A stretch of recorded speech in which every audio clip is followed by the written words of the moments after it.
네, 이해찬 대표를 비롯한 문인상 국회의장이 방미 의원 외교 활동이 본격적으로 전개되고 있습니다. 한반도 비핵화와 평화에 대한 한국 국민들과 한국 국회의 지지를 적극적으로 미국에 전달하고 미국 의회도 함께 해달라는 그런 목적을 가지고 방미 활동을 하고 있습니다. 많은 성과가 있는 것 같습니다. 주요한 인사들 다 만나서 우리 국회와 한국 정부의 입장을 전달하고 미국 의회도 이러한 과정에 함께 해줄 것을 그렇게 부탁해서 여러 가지 긍정적인 그런 성과들이 있는 것 같습니다. 5.18 망언에 대해서 자유한국당이 아직도 실망스러운 모습을 보이고 있습니다. 뒤늦게 망언에 대해 사과하고 의원들에 대해서 당 윤리에 제소하겠다는 입장을 내놓았지만 입국 대응과 물타기로밖에 보이지 않습니다. 제명, 출당 등 구체적인 징계 수위 언급도 없고 일단 소나기는 피하고 보자는 식의 미봉책으로 시간을 끌 것 같습니다. 자유한국당이 지금 할 일은 5.18 망언에 대해 철저하게 성찰하고 반성하며 관련자들에 대해 책임 있는 조치를 취해야 합니다. 그렇지 않으면 국민들의 지탄을 피하기 어려울 것이라는 점을 자유한국당이 명심해야 할 것입니다. 5.18 망언한 3인방도 여전히 정신을 못 차리고 있습니다. 망언 파문이 확산되자 뒤늦게 사과를 했는데 그 내용조차 어이없는 수준입니다. 북한군 개입 규명, 가짜 유공자라는 대변만 늘어놓고 있습니다. 헌법과 민주주의 가치를 부정하고 5.18 역사에 대한 날조 왜곡을 반복하는 망언 3인방은 더 이상 국민을 대표할 자격이 없습니다. 제명을 통해 국회에서 추방시키는 것만이 유일한 해결책입니다. 많은 분들이 걱정을 하십니다. 지금 국회에서 관련된 3명의 의원을 국회에서 퇴출시키기 위해서는 의원수가 부족한데 어떻게 가능하겠느냐 이런 말씀들을 하는 분들이 있습니다. 그러나 우리 민주당과 야3당은 국민과 함께 반드시 이 3명을 국회에서 퇴출시키도록 또 그것을 통해서 진실과 정의를 다시 세울 수 있도록 노력할 것입니다. 오늘 긴급 토론회를 열어서 5.18 망언에 대한 처벌 방안을 모색하겠습니다. 어제 밝힌 대로 여야 사당 공조를 통해 5.18 민주화운동 특별법 개정안도 발의해서 민주주의와 역사에 대한 날조 왜곡 행위가 다시 발생하지 않도록 그 관련된 법안들을 통과시키도록 하겠습니다. 일본 지도층의 반성 없는 역사 인식이 계속되고 있습니다. 일본의 지도층들은 21세기에 여전히 20세기의 편협한 역사 인식에서 벗어나지 못하고 있습니다. 이방이 위안부 할머니들에게 사죄해야 한다는 문인상 국회의장의 발언에 대한 일본 총리와 외무상의 무례한 과잉 반응이 그렇습니다. 문인상 의장 발언은 위안부 피해자 할머니들의 상처를 치유하기 위해 일본 측이 진정성 있는 자세를 보일 것을 요구하는 것입니다. 일본 정부가 위안부 피해자 할머니들에 대해 지금까지 단 한 번도 사과다운 사과를 하지 않았다는 점에서 지극히 합당한 지적입니다. 그럼에도 일본은 여전히 어두운 과거사를 부정하려고만 합니다. 그러나 일본 정부가 아무리 역사를 부정하려 해도 식민지배 시절 일본의 범죄 사실이 없어지는 것은 아닙니다. 과거사에 대한 진정한 인정과 반성에서 한일 양국이 미래지향적인 관계로 나아갈 수 있다는 것은 일본 정부는 똑바로 알아야 합니다. 일본 정부의 이 같은 역사 인식은 한일 관계뿐만 아니라 동아시아 전체의 평화를 위해서도 바람직하지 않습니다. 한반도 평화와 동아시아 미래를 위해 함께 협력해야 할 시기에 일본의 반성 없는 시대착오적인 역사 인식이 걸림돌이 되어서는 안 됩니다. 일본 정부가 21세기에 맞는 전향적인 역사 인식과 거기에 상응하는 조치를 취해줄 것을 기대합니다. 이상입니다. 이어서 박광원 최고위원의 발언이 있겠습니다. 네, 홍영표 대표님 말씀하셨습니다만 자유한국당이 5.18에 대한 이 태도를 보면 대단히 이중적입니다.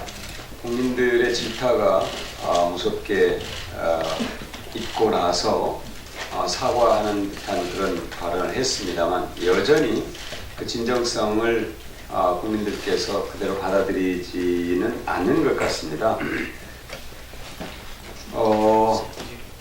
5.18 청문회에서 민주주의를 지키기 위한 숭고한 민주화 운동으로 규정이 됐고 또 97년 대법원은 신군부 그러니까 전두환 당시 전두환 씨를 비롯한 신군부 세력의 그 행동을 헌정 파괴 범죄로 규정을 했고 광주 시민들의 한 거를 헌정 질서 수호 행위로 규정을 했습니다. 그리고 5.18 관련 법에서 5.18 민주화운동 민주주의와 인권에 크게 기한 후세의 애국애족의 귀감으로 삼아야 될 그런 운동으로 규정을 했는데요.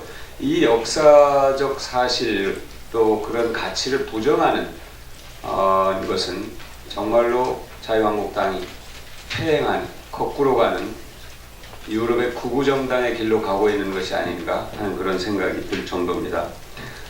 사과를 분명하게 하고 또 5.18 민주화운동에 대해서 제대로 인식을 보여주려면 진정성을 보여주려면 첫 번째는 문재인 대통령이 두 사람에 대해서 재추천을 요구했는데 5.18 특위원 재추천을 받아들이는 것이 옳고 또 하나는 3명 의원을 국민들이 요구하는 수준 국민들은 65%가 조금 전에 발표된 조사에 따르면 65%가 퇴출을 요구하고 있습니다. 심지어 대구 경북에서도 57%가 3명 국회의원의 정치권 퇴출을 요구하고 있습니다.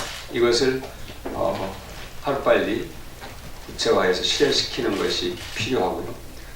또 하나는 5.18을 부정하고 왜곡하고 하는 행위를 처벌하는 5.18 특별법 개정안을 국회에서 처리하도록 받아들이는 것입니다. 이 세 가지를 해야만이 자유한국당이 5.18 민주화운동에 대해서 제대로 인식하고 있다는 진정성을 보여주는 것이라고 생각합니다.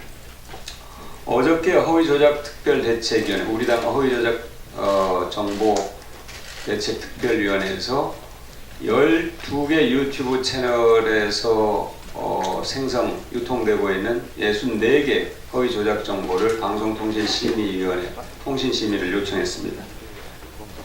특히가 1차적으로 유튜브 채널에서 유통되고 있는 이런 허위조작 정보를 통신심의하도록 요청한 이유는 포털과 SNS 커뮤니티 등에서 유통되고 있는 5.18 허위조작 정보의 80%가 유튜브를 통해서 유통되고 있기 때문인데요.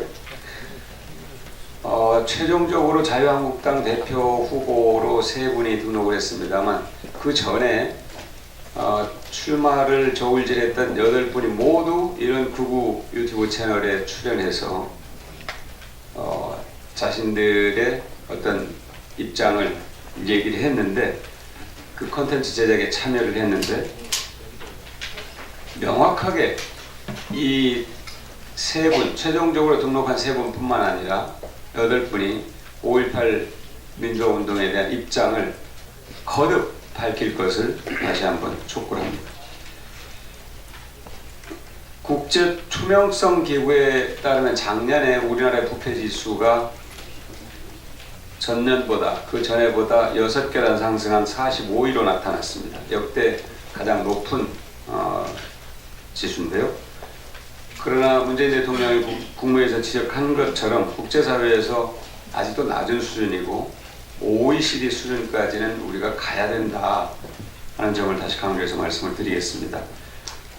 부패 인식 지수가 OECD 수준이 되면 1인당 GDP 4만 달러, 5만 달러 달성 시점이 각각 4년, 7년 앞당길 수 있다는 그런 조사 결과도 있습니다. 부패를 최소화하는 것이 경제를 성장시키는 것이고 대한민국을 더욱더 자랑스러운 나라로 만드는 길이라고 생각합니다. 민주주의와 사회통합, 지속가능한 경제성장, 그리고 국민 생활 수준 향상이 한꺼번에 이루어지려면 이 우리 사회 전반적인 부패 정도를 낮추는 것인데 핵심은 역시 공수처 출발은 그 출발점은 공수처의 설치가 해답이다 이렇게 봅니다.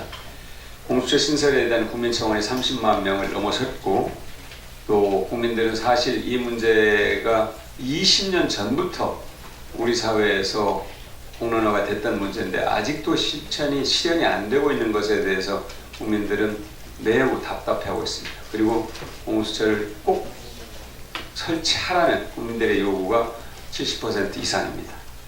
국회가 국민을 더 이상 기다리게 해서는 안 된다고 생각합니다. 이상입니다. 예, 다음은 박주민 최고위원의 의견을 듣겠습니다. 먼저 5.18과 자유한국당에 관련된 이야기를 먼저 좀 드리도록 하겠습니다.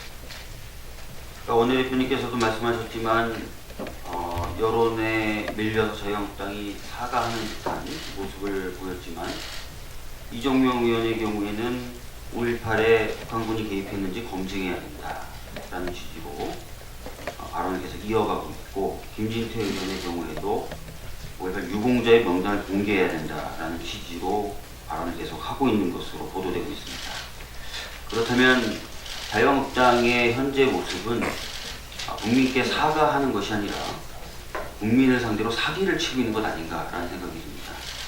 진정한 사과를 하려면은 이런 발언들이 더 이상 나오지 않게 하는 것뿐만 아니라 문제된 의원들에 대해서 적극적인 조치를 취해야 할 것이고 더 나아가서 5.18 진상규명을 위해서 만들어진 5.18 조사위원회 5가지 요건을 전혀 충족하지 못한 부적절한 위원회 추천부터 취소하는 모습을 보여줘야 할 것입니다. 사법농단 관련돼서도 한 말씀 좀 드리도록 하겠습니다. 아시다시피 지난 월요일에 양승태 전 대법원장이 기소가 됐습니다. 가져선 안 될 힘을 가지려 했고 부려선 안 될 힘을 부리려 한 결과 매우 참혹하다라는 것을 알 수 있었습니다. 제왕적 대법원장 몰락했고 사법부에 대한 국민의 신뢰는 땅으로 떨어졌습니다. 그러자 어제 김명수 대법원장이 또다시 국민과 동료 법관에게 사과와 위로를 전하며 법관에 대한 추가적인 징계 청구와 재판 업무 배제를 검토하겠다고 말했습니다. 사법부가 다시 한번 자성의 의지를 보인 점은 환영합니다만 미심적인 것도 사실입니다. 이전에도 김 대법원장이 살을 도려내는 아픔으로 사법농단 관련 법관을 징계위에 회부하겠다고 한 적이 있습니다. 그런데 100명 가까운 사법농단 연루 법관 중에 겨우 13명의 법관만 징계 절차에 회부되었고 그중 8명에 대해서만 감봉이나 또 최고 정직 6개월의 경징계를 내려서 국민을 우롱했다는 비판을 받은 바가 있습니다. 이미 국민을 실망시킨 사법부를 다시 한번 믿어야 하는 이유를 법원은 스스로 이번에는 제대로 보여줘야 합니다. 사법부에게 남은 기회가 많지 않다는 것을 잊지 말아야 할 것입니다. 김명수 대법원장이 모든 것을 국민의 입장에서 생각하길 바랍니다. 사법농단의 잔재를 청산하는 것은 법원 내부자의 시각에서 볼 때는 살을 도려내고 뼈를 깎는 것인 줄 모르나 국민의 입장에서는 치료해야 할 환부를 치료하는 것입니다. 우리 국민은 재판이라는 신성한 업무를 거래의 대상으로밖에 생각하지 않는 이규진 같은 판사에게 재판을 받지 않을 권리가 있습니다. 의회는 국민의 이러한 권리를 보장하고 보호해야 됩니다. 우리 당은 이런 일을 수행하기 위해서 좀 더 확실한 모습을 보여줄 것입니다. 이상입니다. 남인순 최고위원의 발언 있겠습니다. 네, 택시 업계와 택시 노동자들의 정말 절망적인 분신이 잇따르고 있어서 너무 안타까운 심경입니다. 극단적인 선택으로 더 이상 불행한 일이 일어나지 않기를 바라는 마음 간절합니다. 그동안 택시업계는 산악금제, 또 고질적인 저임금, 또 장시간 노동 문제 등 열악한 처우로 인해서 생계 위협에 시달려 왔습니다. 산악금제가 택시기사의 장시간 노동을 불러오고 안전운행을 가로막는 악순환으로 이어지고 있다는 지적은 수십 년간 계속되어 왔습니다. 또 뿐만 아니라 환경 변화로 인해서 승객도, 또 개인 택시 면허 가격도, 또 수입도 떨어지고 있는 현실에서 자영업 하시는 택시기사들이 큰 압박에 시달리면서 생존의 벼랑 끝에 몰리고 있는 절박한 상황에 대해서도 저희가 잘 알고 있습니다. 이러한 이유로 민주당과 정부는 택시업계와 지금까지 50여 차례 논의를 거쳐서 지난달 사회적 대타협 기구를 출범시켰습니다. 택시업계의 생존권을 보장해주는 문제는 우리가 매우 중요하게 생각을 하고 있고, 또 앞으로 이런 여러 가지 변화된 환경 속에서 택시 산업이 경쟁력을 갖출 수 있는 방안을 마련을 해나가고 있습니다. 뿐만 아니라 또 다른 어떤 이런 변화된 환경 속에서 함께 상생할 수 있는 방안이 무엇인지에 대해서도 해법을 찾으려고 지속적인 조정과 중재를 이루고 있습니다. 이런 극단적인 선택은 정말 제발 멈춰주시기를 바라고요. 신뢰를 가지고 이 과정에 한번 주목해 주시고 저희 당은 이런 희생이 되풀이되지 않도록 조속히 책임 있는 논의를 하겠다는 약속의 말씀을 드립니다.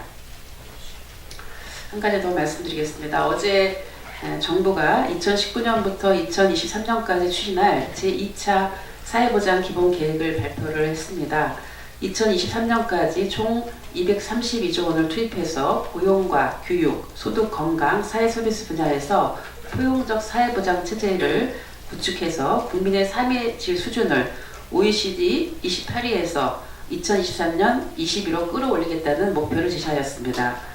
건강보험 보장성 강화로 의료비 부담을 줄여서 건강 수명을 2016년 73세에서 2023년 75세, 2040년 78세로 끌어올리며 장기 요양 서비스와 국군임 어린이집, 장애인 활동 보호사 등 사회 서비스 투자를 확대해서 사회 서비스 비중을 GDP 대비 2015년 5.7%에서 2023년 7.4%, 2040년 10.7%로 확대하겠다는 계획을 발표를 했습니다. 제2차 사회보장 기본계획은 국민 모두가 함께 잘 사는 포용사회를 만들기 위한 고무적인 계획으로 높이 평가합니다.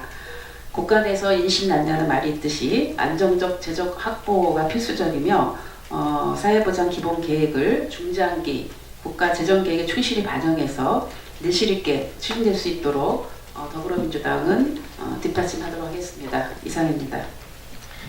예, 다음은 박홍근 일조위원장의 발언이 있겠습니다.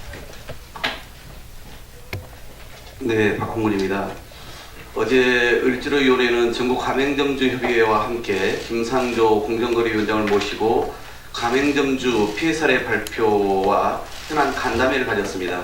지난해 카드 수수료 대폭 인하 등 당정이 합심해서 가맹점을 비롯한 중소상인 보호조치를 취하는 등 공정경제 확립과 자영업자의 권익 증진을 향한 의미 있는 성과들이 있었습니다.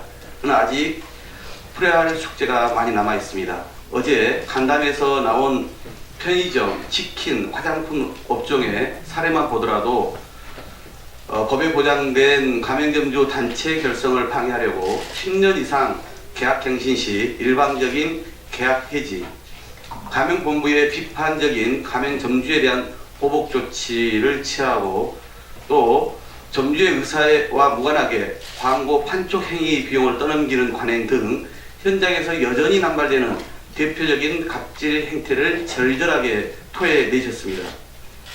을지로위원회는 그동안 불공정 행위를 바로잡기 위해 동원할 수 있는 모든 수단과 노력을 다해왔습니다. 그런데 결국 핵심적인 과제들은 입법을 통해서 풀어져야 하는데 열쇠를 진 야당 앞에서 번번이 가로막히고 있습니다. 가맹점의 계약갱신 청구권 강화, 가맹사업자 단체 결성 및 협상력 강화, 필수 물품 구별 강요 금지 및 적정 가격 납품, 광고와 판촉 행사 시 가맹사업자 단체의 사전 동의 등 갑질 피해를 보호할 수 있는 가맹사업법 개정안을 2월 임시국회에서 반드시 통과시켜야 하지만 자유한국당의 상습적인 국회 보이콧으로 논의조차 되지 못하고 있습니다. 아무리 여당에게 무한 책임이 있다고 하지만 자유한국당의 싸움판 전략과 행태는 해도 너무합니다. 자유한국당의 보이콧은 삼태기로 앞가리기입니다. 뭐라고 변명을 해도 민생 현장에서 한숨 짓는 중소상인들을 애면하는 행위이고 정부 여당의 경제 활력 제고를 위한 이 노력을 발목 잡는 행위입니다. 곧 있으면 대동강도 풀린다는 우수인데 자유한국당도 이제 정치 보이콧 그만 풀고 민생 입법 처리를 위한 국회 정상화에 조건 없이 동참해 줄 것을 촉구합니다. 한 가지만 제가 좀 말씀을 드리겠습니다. 제가 오늘 좀 법안 개정안 하나 좀 내려고 하는데요. 5.18 문제가 대해서 여러 가지 이야기들이 있지 않습니까? 근데 지난 해 이 5.18법이 지난번 통과되면서 북한군 개입 여부 및 북한군 침투 조작 사건의 이 진상조사의 규명의 범위에 들어가 있습니다. 당시에 자유한국당이 이 법 통과 저질 목적으로 이것을 주장을 해왔고, 그리고 이제 민주평화당을 비롯한 다른 야당들도 일단 5.18법 처리가 중요하니 이걸 우리가 그때 같이 일단 하자. 이미 이것은 뭐 규명된 부분이기 때문에 문제가 없다 해서 그때 반영이 됐던 것입니다. 근데 어제 자유한국당 비상대책위원장인 김병준 위원장이 지난 39년 동안 여러 차례에 걸쳐 근거 없다는 사실을 확인했다라고 본인도 다시 한번 확인했고, 이미 국가기관이 9차례에 걸쳐서 조사를 또 마친 바가 있고, 그리고 지금 허무맹랑한 주장을 하고 있는 김한원 씨에 대해서는 확정 판결이 난 사안입니다. 그렇기 때문에 현재 이 법 개정은 반드시 있어야 됩니다. 그래서 제가 오늘 이 조항이 들어가 있는 부분은 삭제하는 그런 법안을 내겠습니다. 어제 김병준 위원장의 말이 진심이라면은 당연히 그것을 조건 없이 동의를 해줘야 될 문제이겠습니다. 또한 진상조사위원 추천에 대한 규정이 있는데 대통령에 속한 정당, 즉 여당과 야당으로 나뉘어져 있습니다. 그러니까 지금 청와대에서 대통령께서 두 사람에 대해서 거부권을 행사했습니다만은 진짜 어제 말에 진정성이 있는 거라면은 현재 다른 야당이 추천할 수 있는 법적 근거가 현행법으로도 있기 때문에 그 추천을 당장 포기하는 것이 국민에 대한 최소한의 도리라는 것을 다시 한번 확인드립니다. 예, 다음은 김정호 사회적경제위원장의 발언이 있겠습니다.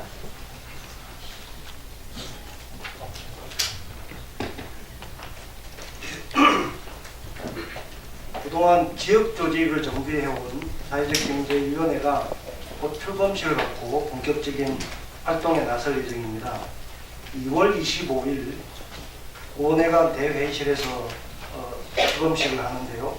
17개 광역시도를 비롯해서 167개 시군구 사회적경제위원장님들, 그리고 39개 전국 사회연대경제 지방정부 협의회 자치단체장들도 함께 참석을 합니다.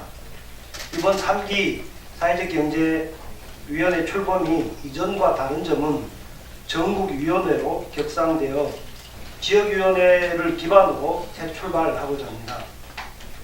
전국의 253개 시군구 지역 현장에서 사회가치 실현을 바라는 16,000여 명의 권리당원들이 사회적 경제 활성화에 본격적으로 나서기로 한 것입니다. 이것은 우리 더불어민주당의 새로운 도전이기도 합니다. 또 하나는 전국 사회연대경제 지방정부 협의회를 주도하고 있는 우리 민주당 소속 지방정부협의회 회장단들이 사회적경제위원회의 전국 부위원장으로 결합합니다.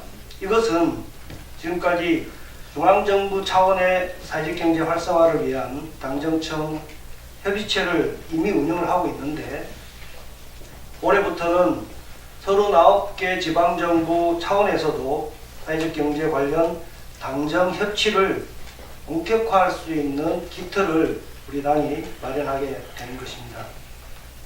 끝으로 우리 당의 사회적 경제 전국위원회 출범을 계기로 해서 사회적 경제 생태계 조성과 활성화를 위해 3가지 사회적 경제 기본법 통과에 시민사회단체와 연대 협력을 더욱 강화하려고 합니다.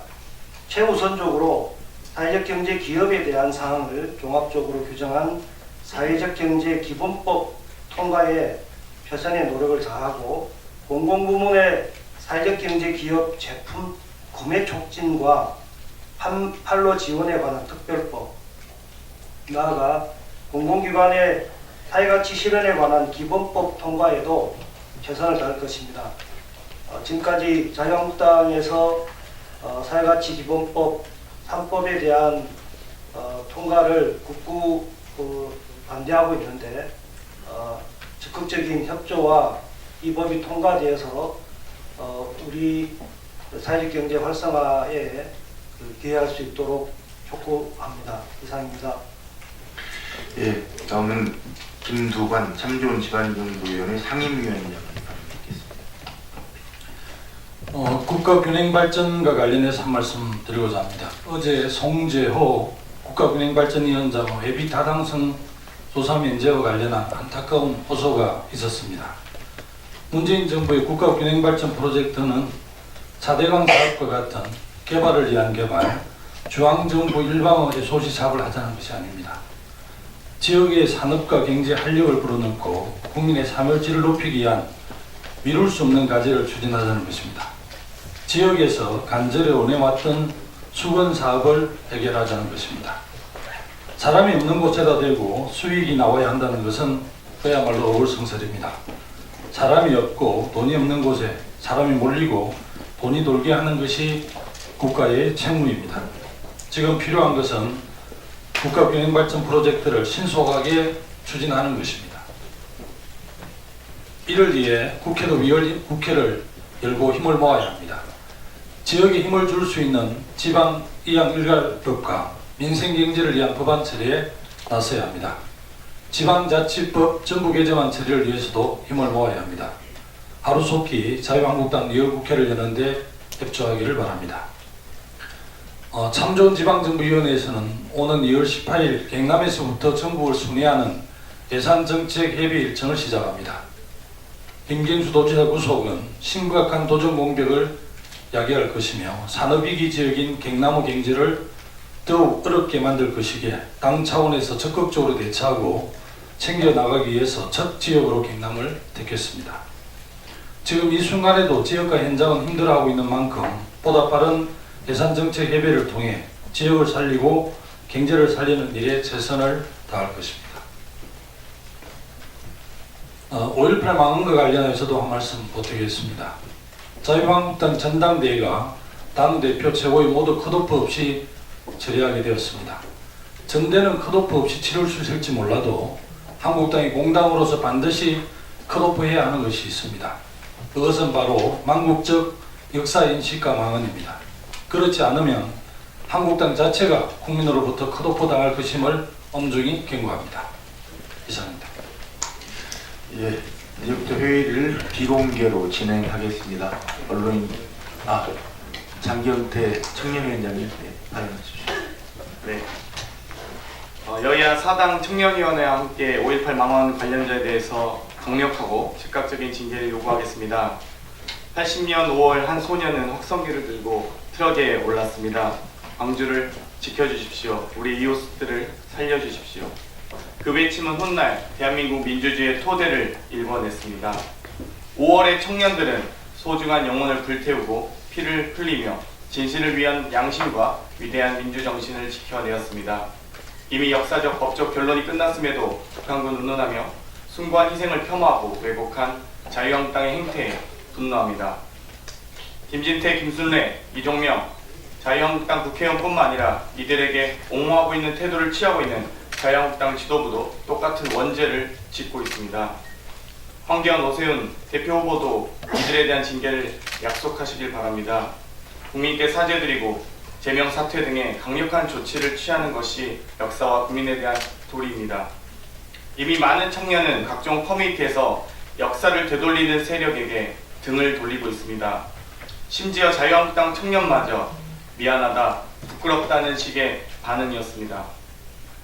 더불어민주당 전국청년위원회는 여야 사당 청년위원회와 공동으로 강력한 조치를 촉구하고 관철될 때까지 국민께 알리겠습니다. 40여 년 전 청년 정신을 기억하고 진실을 끝까지 지키겠습니다. 예, 더 이상 공개 발언하실 분 안 계시면 이제부터 표의를 비공개로 진행하겠습니다. 언론인 여러분들 그리고 보좌진 분들 협조를 부탁드립니다.